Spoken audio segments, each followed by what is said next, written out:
V32 cylinder engine under there. G'day folks, it's DIY Guy 123 here, bringing you another do-it-yourself video. Today I got my partner here with me, T-Dog. Today we're going to be putting a new exhaust component on this 2008 Chevy Cobalt. Symptoms are an exhaust leak from the front, the flex pipe off the exhaust manifold that connects the exhaust manifold to the cat. Flex pipe, classic flex pipe leak. And we just went for a ride on the highway with this thing. And what was the comment? I said, any guy under the age of 20 would think it's working great, but we know better. So what have you got here? You got a part from somebody. Who's this from? Yeah, so this is a flex pipe repair kit, I'll call it, from Muffler Express. Muffler Express, right. Yep. They're out of Ontario, or at least they have a distribution center in Ontario. Okay. So I went on their website after seeing one of your videos. Yeah. You had done this on a Mazda. Yeah. And there's not many options for cost-effective flex pipe repairs. I know you had success with yours, so I went on there, had a look. It was $89.95, I think, plus tax and shipping. So to my door, I don't know, 140, 150 bucks Canadian. And it's a bolt-on, supposed to be a bolt-on. So let's have a look. Now in the Mazda repair that he's talking about, that car belongs to someone that I know, and in fact I was in the car yesterday, that Mazda, a couple of years ago I did the job. The repair's holding out, no problem at all, and at the time we couldn't find any other option to just replace the flex pipe without also replacing, I think, the exhaust manifold, or maybe it only came with the cat. I can't remember, but there was one, you could only get the flex pipe with one other expensive part attached to it, except through this manufacturer. And so I found them and was really happy about it. And then just to my surprise, I learned that T-Dog had ordered something from the same company. So they had said it came with all the gaskets and bolts and stuff, or clamps you need. Okay. So clearly right there. You can tell right away that's a decent clamp because it's got that dark kind of oiled steel look to it. I don't have a better explanation than that other than experience seeing it. Yeah. That looks like a plug for maybe if you don't sensor. have an O2 sensor. So there it is. Yeah, okay. Nice heavy flange on it. So that mates up to the exhaust manifold. And I think it's oriented something like that. Okay. Because this is off to the side. And then this pipe, they've got the angle on it here. And that's often a real pain to get right. Like that kind of a weld, I mean, for a pro it'd be no problem. But for me, an amateur, that's difficult to get that angle like that, because if you cut this piece on an angle, now it's not a perfect circle anymore. It's just nice to have that all come, you don't have to deal with it. It's prepped, yeah. So I know that the orientation of these bolts should set this at the right projection, and it should set this at the right orientation. Right on. So this is supposed to slip in or over, I don't know yet, the pipe that it mates to. And there's not much space here. It wouldn't surprise me if I do need to just maybe trim this a bit, because there's not much space before you get to your cat. Okay. And so since there's a bolt-up flange here, my guess is normally this flex pipe would come attached to the cat. Like if you were trying to, that's the problem with it. Yeah. Like it is, because actually Muffler Express also sells, if you want to do more than this, they sell from here to another piece that includes the cat and the resonator, and then a flange joint.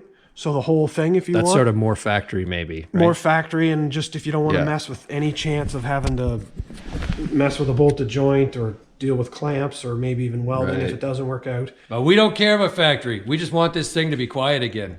Correct. Okay, so here we are under the vehicle, and to my surprise, the bolts that connect the flex flange to the exhaust manifold flange actually have a head on them. There's the old flex pipe, and it most likely had a fiber, had a wire mesh braid covering it, but that's long gone. And then you can't kind of see very well, but there's the bend right over top of the steering rack, and then we get down into the car. What we'll be doing is taking those bolts out, and there's also a fracture in the exhaust back here, so that's making this whole thing easy to move, so that's a relief. And then we'll get it off. But if you didn't have that brake right there, you could disconnect the exhaust hangers on the back of the vehicle, slide the exhaust back a couple inches, and get your new part fit in there. So don't be discouraged if you have to do that. That's not a big job either. Just in our case, where this is already broken, we're going to take this and this and this and that all off as an assembly, and then cut it. But in the Mazda video, the other video I have, I cut the tube without removing any of this off the vehicle. So there we have our next steps. One detail I'll mention to you though is in this case, there's an O2 sensor connected here. To get that off of the vehicle, you often have to chase the connector back up into the passenger compartment. I don't know if you have to in this, maybe it disconnects in the engine compartment, but a lot of them go through the floor and you lift up the carpet on the driver's side where your driver's feet are by the gas pedal, peel the carpet back, and there'll be a connector that you want to detach. So you get that free before you take this off, because you definitely don't want to stress those wires or the O2 sensor when you're pulling things apart. I got the front pipe off. I'll show you that on the bench in a second. But here's the end of the manifold that remains. And I've got it cleaned up now. I used wire wheel on an angle grinder right here. This is amazing. Just be careful with them, eye protection. I use that to clean the gasket surface up. You can imagine the corrosion on it. The bolts were a little hard coming out. Here's one of the bolts. They are galled. So they came out hard. So I just did a little bit back and then a little forward, little back, little forward. But they did come out without breaking, so that's a win. So I'll clean all 3 holes out with the tap before I put the new bolts in. Here's the old flex pipe. You can see it's broken and it's bad. And here's I have to take this out, O2 sensor. So I've got that soaking now with some penetrant. I'll try it just normal force, and then if we have to heat it up with the torch, we'll do that. So here's the new flex pipe. Looks like it's going to mate up reasonably well. It's a little off on that O2 sensor, but that's not going to matter. There's lots of room in there for that. The flanges all match up perfectly, and it looks like this is going to come to, looks like it'll be a little bit long, so I'll probably trim this new piece back a bit. You may not take this all off the car. In your case, you're going to cut right here. So below this O2 sensor and above the cat, don't cut it right at the weld part there. You want to cut it ahead. You can always trim it lower after the fact.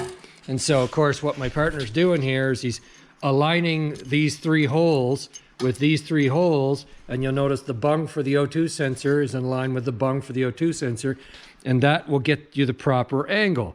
Now, this, we won't know, I guess, until we cut this off, if that fits over this, which I believe it does, or if it fits in it. I think it's going to fit over. When it fits over, you may actually have to trim some of this too, to have it fit down over enough on here and not interfere with that weld. And what I would suggest, or what we think we're going to do, is bolt it in place loosely, this part too, put it all back in place, and then clamp over top of here and crush it onto the spot. And that's how you would get the right fit. What we got to do is take this O2 sensor out. Now, it's really difficult to take these out when they're on the car. If they've been rusted in like this one, it makes a lot of difference, or sorry, it makes it much easier to take it out on the workbench. And you would be able to do this even if you don't take the cat off, because you're going to cut it on the car here, and then you'll have this part free. So get it out, get it in your workbench, and there are a few different options for removal. You can try an open end wrench. If the sensor's ready to come loose, that may help, but you risk rounding off the sensor. It'd be lovely if you could get the box end of the wrench on there, but it won't fit over the connector. Now, maybe some connectors it can, or if you have a big O2 sensor right here, maybe that size wrench will go over the connector. Won't in this case.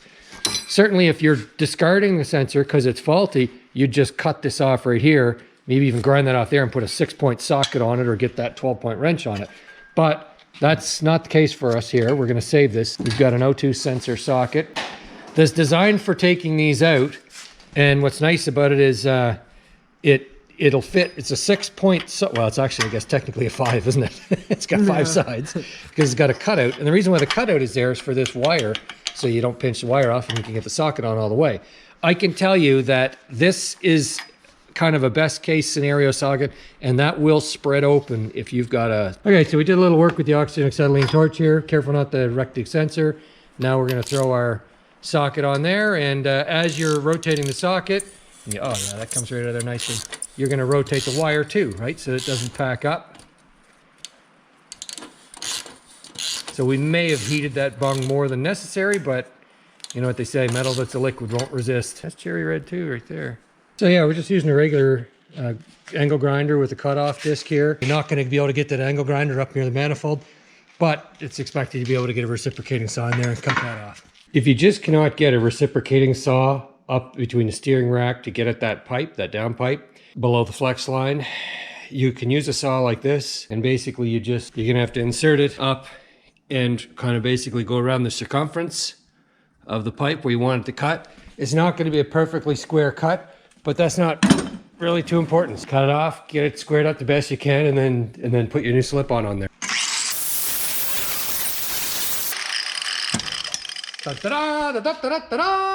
All right, so we got this dry fit here. We actually, when we take this off, we're gonna show you how we had to trim the pipe, not just like the end of the pipe, but we trimmed like an edge of the pipe. Dry fit it to make sure it's gonna fit before you make it all messy. If it doesn't fit and you've got messy cement everywhere, now you gotta clean that off before you can grind it. Okay, so what we have is we put this back into place. We dry fit this piece, we marked an orientation, and then we put our pipe clamp on where we want the pipe clamp to be in the end. And we're now getting ready to smear a little muffler cement on there. It doesn't take much. And then we will tighten this on the bench here. Again, you're probably gonna be doing this on your car, which is fine. We're just showing you this on the bench. And we could do it on the car too. We're showing you it on the bench because camera angle's better and it's gonna be a little easier for us here, but this is meant to be done on the car. All right, so we got that well coated and this well coated on the inside. You really only have to do one surface. And when you're tightening muffler clamps, you want to crush the pipe, the outer pipe, onto the inner pipe, but you're not trying to crush it like not even something you can see. Like it shouldn't be something you could even see happen. It should be a small depression to cause that to just be a snug fit. Match marks on. Okay, so we got the O2 sensor. We're putting it back in using our special socket. You can use a wrench for this if you don't have the socket. You're not trying to crank this in with a 4-foot pipe on the end of that ratchet. Just snug and then a 30-second of a turn and that's it. So now it's going up under the car with a new gasket and a new bolt. Okay, so we've got our cat and our first resonator all back in place. And there's the flex hose lined up to the manifold with the gasket on there. And the bolts torqued to about that tight. And the pipe clamp between the new part and the old part torqued to about that tight with some muffler cement in there. Also, don't forget to connect the O2 sensor back in. So from the perspective of the flex pipe, this repairs